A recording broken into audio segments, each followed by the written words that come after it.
Childhood. Ah, yes, that magical time in your life when the world is yours and nothing else matters.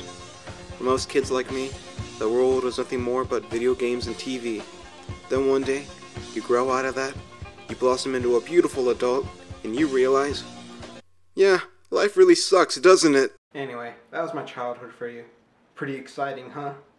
Well, anyway, as you probably already guessed by the title card, I happen to have a few games here, based off of TV shows by Nickelodeon. Let's take a look at them. First up is SpongeBob Squarepants, Battle for Bikini Bottom. As soon as the game begins, you're treated to a cutscene where Plankton has built an entire legion of robots, all just to steal the Krabby Patty formula. Yeah, because you really need an entire robotic army just to steal a hamburger recipe. This guy puts Dr. Wily to shame. So anyway, Plankton, being smart enough to put a do not obey switch on his own machine, is thrown out of his lab, and thus his robots are set free to destroy Bikini Bottom. So the basic gist of the game is they have to travel through the various levels of Bikini Bottom, all recreated from the show. Let's start off with the characters. SpongeBob has the most attacks out of anybody in the entire game. He can whack stuff with his bubble wand, he can do this bubble-footed ground stomp attack, he can do a Viking helmet move, he can use a bubble bowling attack, and he can shoot guided cruise missiles at enemies later in the game. Sandy's the best, and here's why.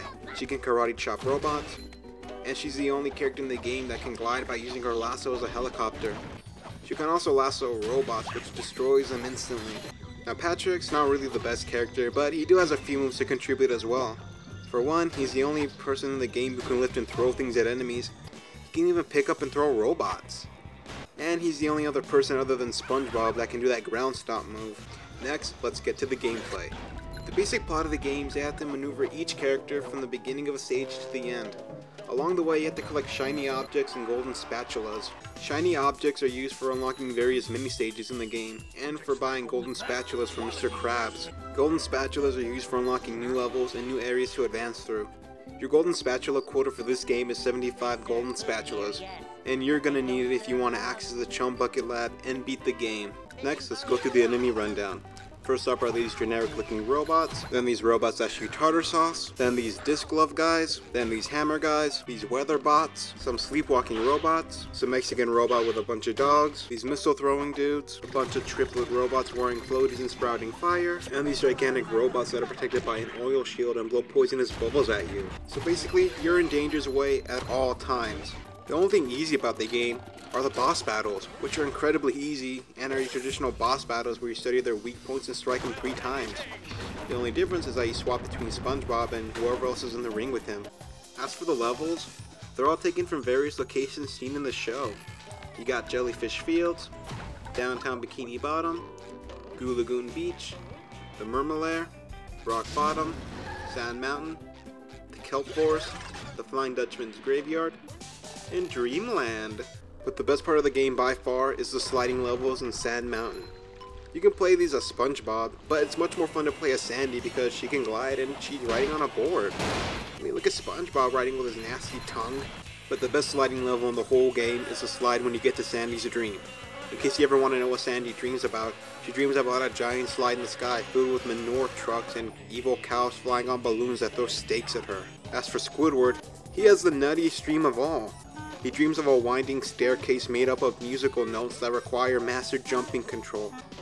I'm serious, trying to jump over these notes takes perfect accuracy. As you can see, you can double jump, but the way this works is that you have to jump out as far as you can, and then when you're stretched out as far as you can get, jump again, and hopefully you'll make it. You run into this problem again when you go to the Kelp Forest. You have to plan every jump to ensure that you won't fall into the goo below. Sometimes you make it, and sometimes you don't. Well, that wraps up the SpongeBob game for us. I say, if you don't own this one, pick it up. It's really worth playing through. Next up, we got Jimmy Neutron Boy Genius, based off the movie, which later became a television series on Nickelodeon. If you watch the trailer, it shows clips from the movie and clips from the game thrown together, just to try to make the game look cooler. The only good thing I can say about this game is that it has the fastest load time of any game I have ever played. Then the game starts, and it looks like crap. Look at how ugly the character animation is. None of the characters have any lip movement. And look at Jimmy. His cheeks are puffed out and his lips are puckered. He looks like he's playing the choking game. That or the game designers were cruel and they modeled him after the alien from Mac and Me. So the game starts in Retroland, and your goal is to move through each of the rides and collect a prize.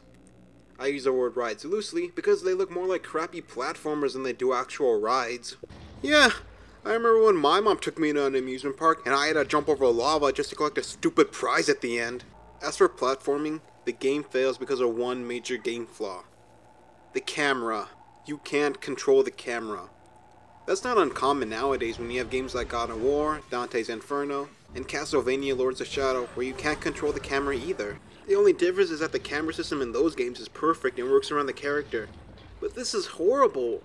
There's parts where you can barely see where you need to jump on and you usually end up missing.